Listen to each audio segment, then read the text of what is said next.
State of Hormuz mapung phan hangdole commercial jazz punamak ising lambi asida honba yaragani haina Iran gi Foreign Minister Abbas Araghchina lauthokre. Lebanon da numit tarani gi oiba ceasefire lauthokkiba loyna State of Hormuz asi hangdokpani haina Araghchina phongdokki. Lebanon gi ceasefire asiga mari lenena State of Hormuz asi ceasefire manungsida commercial jazz singi damakta mapung phan hangdokle haina social media platform da Abbas Araghchina phongdokki. Adumoinamak mahakna jahasing honba matamda hithangpamsing amadi Maritime Organization of Iran na hanana lauthokkiba rutta hongadabani hainadi khanghanki. Araghchi gi wafam masigi matungda America gi President Donald Trump na State of Hormuz asi mapung phan hangdokle thagatchari haina social media da post tawki. America na chathaba counter blockade ki matangdadi chapchana khangma ngamdri. Adumoinamak President Donald Trump na Iran hithangpamsing blockade tawba adudi laikhai tan yanaba ama proxy phawbu leikigani haina pawosin makatari ningsing bayai Iran gi proxy terrorist group ama oiba Hezbollah na maram oiduna chaitheng yamna kanna mayuknari ba Lebanon amadi Israel gi marakta numit tarani gi oiba ceasefire ama chatnaba hawgrabani Israel amadi Hezbollah gi marakta khuthokna duna milising ani gi matakta sigraba matungda United States na santaina duna haiba ceasefire asi tawkibani Israeli military na thatokki warol amada haukiba pung kun mari asida kha Lebanonda militant singi launcher amadi headquarter yauna Hezbollah gi target sahumgu marfu hermatu attack tawki hairi ceasefire chatna dringai hek mangoinana Hezbollah na Israel da rocket sing kapsilaki maduda mi ahum soki haina Israeli rescue service Megan David adongna phongdoki numit taragi ceasefire tawringi manung asida Kha Lebanon da Israel na kilometer taragi oiba security zone lama thamgani haina Israel gi Prime Minister Benjamin Netanyahu na video gi kuthangda phongdokki.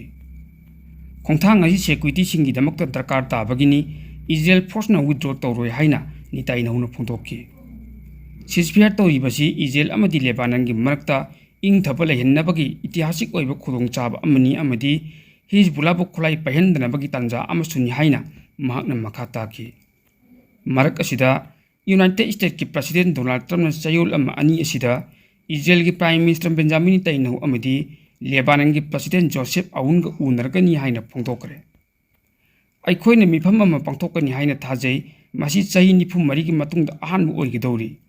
Aikhoina Lebanon gi yanaba ama prokani amadi makhoina Hezbollah bu yengsilagani haina sukhalli haina Donald Trump na makhatana phongdoraki. Iran na leibak asigi paiduna thamliba sengna sungdoklaba uranium khusinnaba yare amadi Middle East thokliba lalasi loisinaba santi gyanaba ama nakal anina purokadaba khajikta ngaire haina America gi President Donald Trump na phongdokre. February tang 19 dagi thokiba mukna loisinanaba yana chi ama sahi tawnisi haibada Tehran na yadrabadi Iran gi matakta air strike chathaba am hawragani haina leibak asigi thangpamsingda Navy athing lengdana thangani haina United States of America na Iran gi matakta akanbu monde kian khangan bati leikiban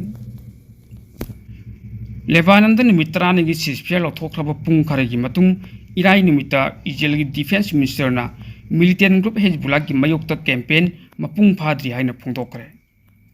kapnaba amuk hawrabadi lana sokhallaba leibak asigi khatangu sarukta halakpa patient lanjenaru basing amuk evacuate tawbu tagani haina mahakna warning piki Lebanon da khongla mising thajin ba amadi Hezbollah gi matakta air striking chattabana maram oiraga kanaba mayam phangli adubu makoi hauji phawbagi manung oinadi mapung phadri haina defense minister Israel Katz statement amada phongdokki Lebanon gi khatang usakta Hezbollah militant sing hauji phawbada takthoktriba mafam mayam am leiri upayam manatraga upay amada makoi bu takthokpa tai haina makna makata ki Hauji aikoi control makhada leiriba security zone amadi litani haibadi river line gi matangda mafam madugi terrorist sing amadi khulai sing adu hauji phobu lokthokti haina Katz warning piki thabak asi ceasefire hek loibaga diplomatic oiba upay sing kuthangda natraga leppa leitana chathaba IDF activity gi kuthangda chathaba tagani haina mahakna makhata ki ahing nungyaida haibadi 2100 GMT da ceasefire chatnaba hawkraba matungda mamangda mayum makai thatoktuna chenkiba Lebanese misam lising kaya amasu mayumda hanbagi asada khamaki pangna chatpa hawnaki अदुबु नौना अमुक कामद्रबदी मखोय अदु अमुक हन्ना मयुम मकै थादोक्तुन लमजेनब याय हाइना काजना मखा ताकी security zone दा हलक्लिबा खुंजासिंग असि करिगुम्बा कापनबा अमुक हौरबदी मिशन मपुंग फाना पांथोकपा यानबा इवाकुएट तौबु तागनी हाइना महाकना मखा ताना फोंदोकी हाइरि नकल अमरोमदा इजराइल हंदक ऑक्युपाई तौगिबा सीरियागी लमसिंगदगी हंदोकनबा यारबदी येतनरिबा गोलान हाइटकी मतंगदा इजराइल गा तुंग कोइने वरी सानबा खन्नगनी हाइना सीरियागी प्रेसिडेंट अहमद अल सराना फोंदोकरे कुमजा 2024 की डिसेंबर थादा सीरियागी प्रेसिडेंट बशर असद तुख्रब मतुंग इजराइल गोलान हाइटा इजराइली अमदी सीरियन फोर्सिंग मर्क खाइरिबा यूएन कंट्रोल तौबा बफर जोन अमगी मनुंगदा लानमिचिंग थाजिंखि सराना हाई पार्टी अनिमक्ता खुदोंथीबा लेहंदनबा थाजबा पीगदबा अनौबा यानाची अमा लोइसिननबा नत्रगा खुद थोकनदबा यानाची अमा अमुहना चटनाहन्नबा अनौबा रूलसिंग सेंबा सीरियाना पामी यानब अमा पुटबदी ऑक्युपाई गोलान हाइट की इशू असी लोइसिननबा तुंग कोइना नेगोशिएशन तौबा यागनी हाइनसु महाकना मखाताना फोंदोकी इजराइल की कैसुम संसिंगदा वाना खांगलिबा मसिंग यामलबा नुपा नुपी अमदी अंगांगसिंगबु निंगसिंगदुना पैलेस्टाइनियन प्रिजनर्स डे की थौरम पांथोकरे कुमजा 1948 की एप्रिल की तंग 37 इजराइल अमदी पैलेस्टाइन के मरक्ता फादोकसिंग अहानबा ओइना खुसिनबदा पैलेस्टाइन लुचिंगबा महमूद बकर हेजाजी थादोखिबा नुमित असिबु निंगसिंगदुना ngasi फावबदा पैलेस्टाइन सिंगना प्रिजनर्स डे की थौरम मसि पांथोकलिबनि सही असी ओइना इजराइल की अनौबन डेथ पेनाल्टी लोबु निंगसिंगबा लोइनना तमथीरबा लो असिना पैलेस्टाइन मसासिंगबु सीबगी चरक पिनलबा खोंथांसिंग लौकटली हाइना पावसिना हाइरि इजराइल की अनौबा लो असिबु राइट ग्रुप सिंग अकन ममोंदी यानिंगदबा फोंदोकपा लोइनना थौंग असी इंटरनेशनल लो खोंगौनेबता नतना पैलेस्टाइन मसासिंग हंदनी येंगबनि यूनाइटेड नेशंस ह्यूमन राइट नसु इजराइल की अनौबा डेथ पेनाल्टी लो असी वार क्राइम नि हाइना अकन ममोंदी यानिंगदबा फोंदोकलिबनि इजराइल अमदी मखोइना खुदुम चंदुना थमलिबा मफमसिंग कैसुम संसिंगदा हौजी हौजी पैलेस्टाइन मसा 10,000 रोम फाजिंदुना थमली राइट ग्रुपना पॉलिटिकल प्रिजनर ओइना फाजिंदुना थमलिबा पैलेस्टाइन मसासिंगबु मनिंग मखा तंगनगदबनि हाइनसु अकनबु वफम थमली पैलेस्टाइन नेशनल काउंसिल ना कुमजा 1953 दा एप्रिल तांग 38 ऑफिशियल ओइना पैलेस्टाइन प्रिजनर्स डे हाइना सखंगदुना थौरम मसि पांथोकतुना लाखिबनि इंडोनेशिया की वास कलिमंतन प्रोविंस दा लेबा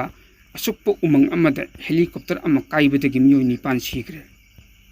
मियोय निपान तोंगदुना लाखिबा हेलीकॉप्टर अदुगी अकाय अतोयसिंग थेंगनखिबगा लोइनना थीबा हुंबगी थबक कन्ना चथखरे हाइरे एयरबस S-130 हेलीकॉप्टर अदु ngarang ayuk melawi da leiba plantation area amadi hek packet kiba minute manga leiraga paw amata phawna kidabani haina mai lene busina phungdokli Mohammed Safi ne makhatana phungdokibada helicopter kai hibu mafam adu asukpu umang oibetana tana angam bachingi mafam amasu oi mi kan basing ni helicopter adugi oiramgani chingnaba ati akai sing adu su phangbangam ke helicopter adune kilometer 3 rom lapna pai khaba matung makhatana paw amata phawna bungam kidabani helicopter adu matau karamna kai khibano haibadu hauji phawbagi oinati khangbungamdri haina local rescue agency ki wangang loi amana phongdokibagi loinana helicopter kaiba aduda passenger taruk amadi crew member ani si ki hairi agency ki pawamana hai military amadi police personnel sing yauna helicopter kaiba mafam adu yausinana ba changsin kri haina pawosin makatare tabadi yam angakpa pawamana malim sida tongan tongam leibak singna amadi tongan mamiyoi kanup singna amaga gi markti yanrakta duna chaubulan jaw ko ya thokiba asidagi hendok duna मियोई बगे DNA चादा 96 तगी चादा 98.8 फावो मानै हाइनरिबा चिम्पेंजी हाइबा ममै पांदबे Yong मखल असिगी मालेमि ख्वाइदगी चावबुं group की मरकता कांग्रुप अनि थोक्तुना अमगा हतोकनबगी civil वार गुमलबा मोंग अमा Ahaan बोइना scientist सिंग record अमदी document तोबुं गमले हाइरि उगंडाई की बाले national park त लेइबा मालेमि गोइन ख्वाइदगी चावबु चिम्पेंजी ग्रुप असी ngasi चई 10 रोंगी ममांगदा योंग चनी हेनबना सेंबा अचौब इमुंग अमगुम लेरंबने साइंटिस्ट सिंग ने मखोइबु स्टडी तौदुना लाकपग लोइनना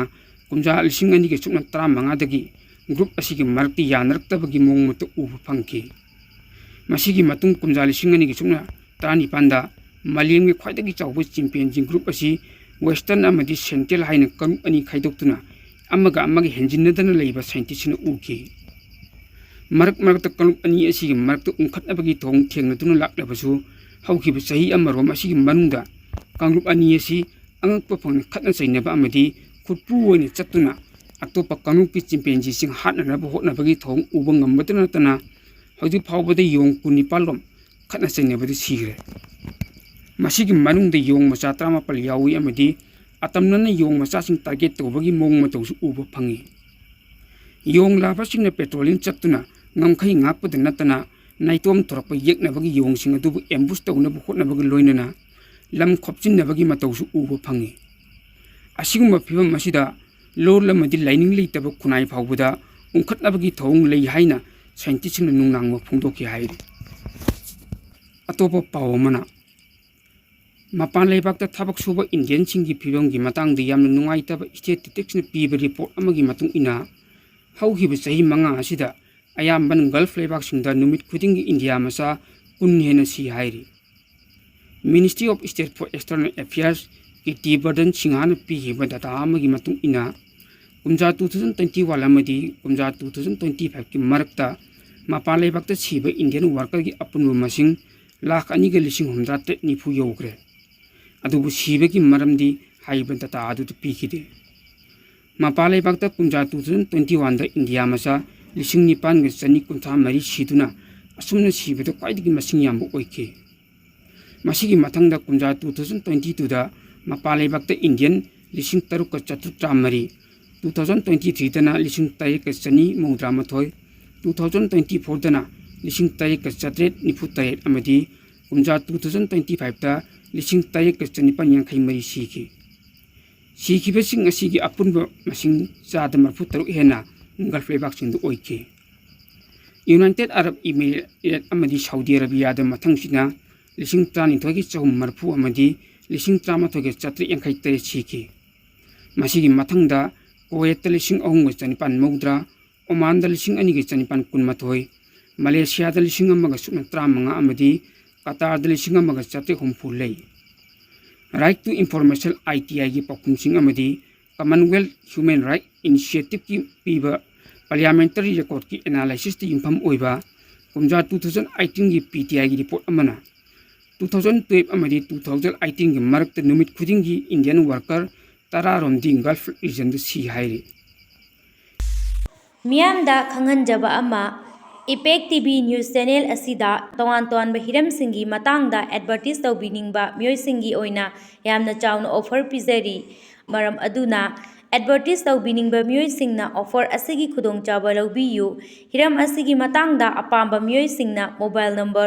9366127201 दा कॉल तौबिरक्लगा खुदोंचाबा असि लौबियु हाइना इपेक टीवी न्यूज़ की माइकैदगी मियामदा अपील तौजरी।